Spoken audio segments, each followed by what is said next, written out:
পেয়েছেন। সেই ময়মনসিংহে গিয়েছি, ময়মনসিংহ থেকে গাজীপুর মিটিং শেষ করে আপনাদের এখানে আসলাম। আপনাদের এখানে আসার কথা ছিল সেই সন্ধ্যা সময়, কিন্তু আস্তে আস্তে রাত বেজে গেছে 1টা। সারাটা পথ পুরা সেই ময়মনসিংহ পর্যন্ত, আবার ময়মনসিংহ থেকে এই পর্যন্ত পুরাটা পথ হাজার হাজার মানুষ দাঁড়িয়ে। এই মানুষগুলোর সাথে অন্তত মিনিমাম একটু হাত শুভেচ্ছা বিনিময় করে আসতে আসতে এত দেরি হয়ে গেল। এই জন্য আমি আপনাদের কাছে ক্ষমা প্রার্থী। প্রিয় ভাই বোনেরা, আমাদের এই মঞ্চের পাশে একটি ছোট মঞ্চ আছে। এই মঞ্চে গুম এবং খুন পরিবারের সহকর্মী সহ এলাকার ছেলেরা গুম খুনের শিকার হয়েছে, সেই পরিবার সহ এলাকার ছেলেরা গুম খুনের শিকার হয়েছে, সেই পরিবারের সদস্যরা এখানে আছেন। কিন্তু এই মানুষগুলোর কেন আজকে স্বজন হারা? এই মানুষগুলো স্বজন হারা এর সাক্ষী আপনারা আছেন। আপনি এই এলাকার এখানে উপস্থিত প্রত্যেকটি মানুষ সাক্ষী যে কেন তারা জানেন। আপনারা বিগত 16-17 বছর ধরে বাংলাদেশের মানুষের রাজনৈতিক অধিকার, কথা বলার অধিকার, তাদের স্বাধীনতা, সব রকমের অধিকারকে কেড়ে নেওয়া হয়েছিল এবং সেই অধিকারের পক্ষে কথা বলতে গিয়েই এই মানুষগুলো তাদের স্বজনদেরকে হারিয়েছে। প্রিয় ভাই বোনেরা, 2024 সালের ঘটেছিল এই উত্তরার মানুষ সেটিকে সফল করেছিল অনেকাংশে। এই যে 5ই আগস্টের ছাত্র জনতার আন্দোলন, এখানে এই উত্তরার অধিবাসীদের বিশাল একটি অবদান রয়েছে। ইনশাআল্লাহ সেই অবদানের কথা আগামী দিনের ইতিহাসে সোনার অক্ষরে লেখা থাকবে। প্রিয় ভাই বোনেরা, 5ই আগস্ট দেশে একটি পরিবর্তন এসেছে।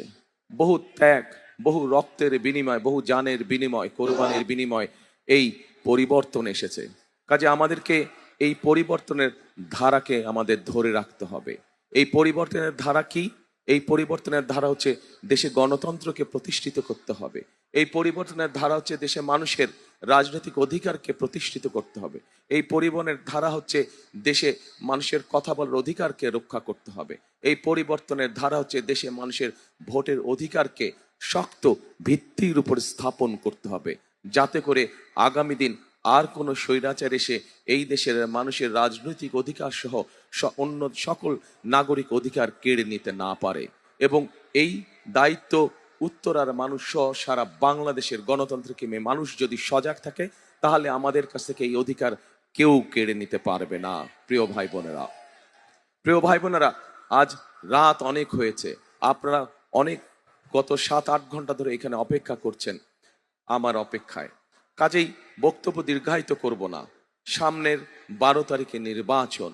এই নির্বাচনে স্বাভাবিকভাবেই আমরা নির্বাচনের সময় দেখছি যে এক দল আরেক দল সম্পর্কে বিভিন্ন রকম কথাবার্তা বলছে।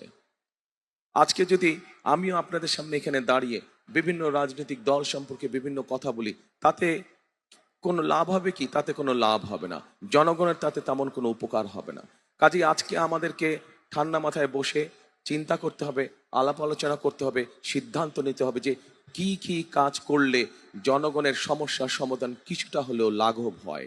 উত্তরার মানুষের সমস্যার সমাধান, ঢাকা শহরে, ঢাকা মহানগরীর মানুষের সমস্যার সমাধান সহ সমগ্র বাংলাদেশের খেটে খাওয়া মানুষের সমস্যার সমাধান একটু হলেও কিভাবে লাঘব করা সম্ভব হয়, সেই বিষয়গুলো নিয়ে আমাদের পরিকল্পনা করতে হবে, সেই বিষয়গুলো নিয়ে আমাদেরকে চিন্তা ভাবনা করতে হবে এবং সেই বিষয়গুলো আমাদেরকে বাস্তবায়নের কাজ করতে হবে।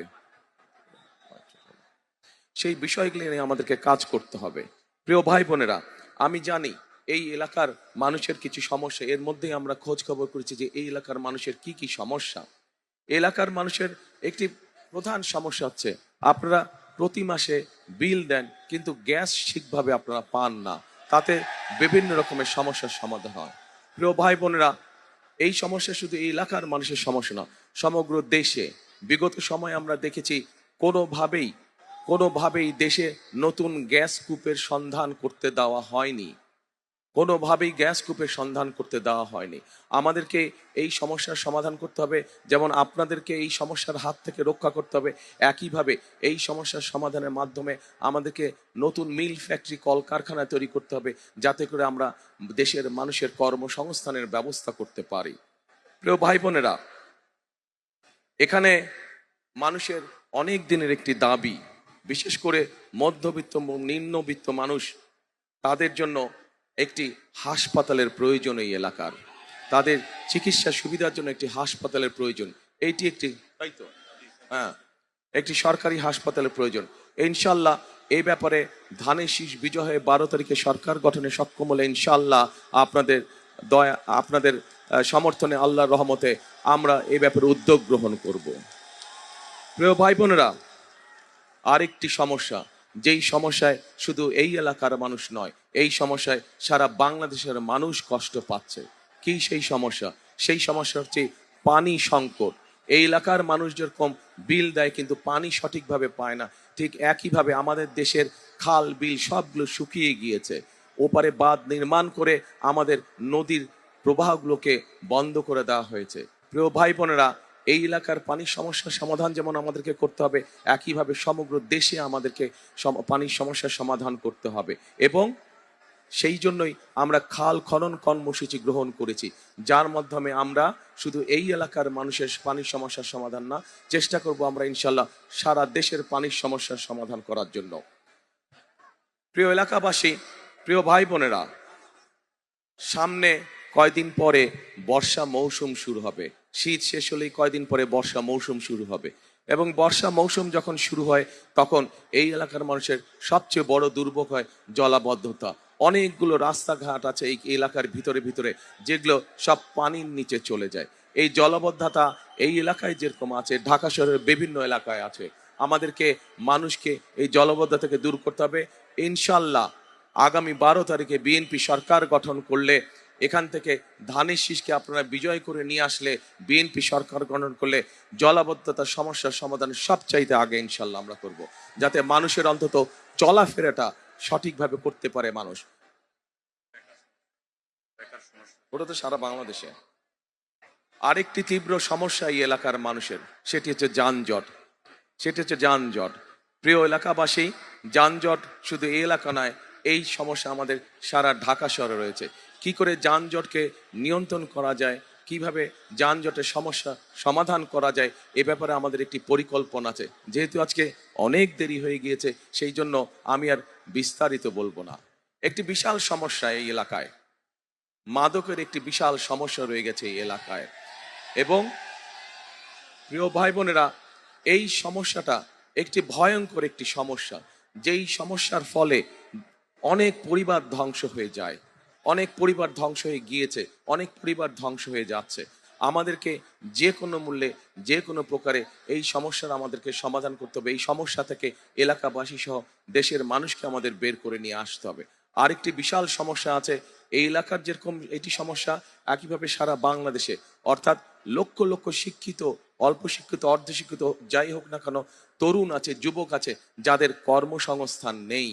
আমাদেরকে তাদের কর্মসংস্থানের ব্যবস্থা করতে হবে।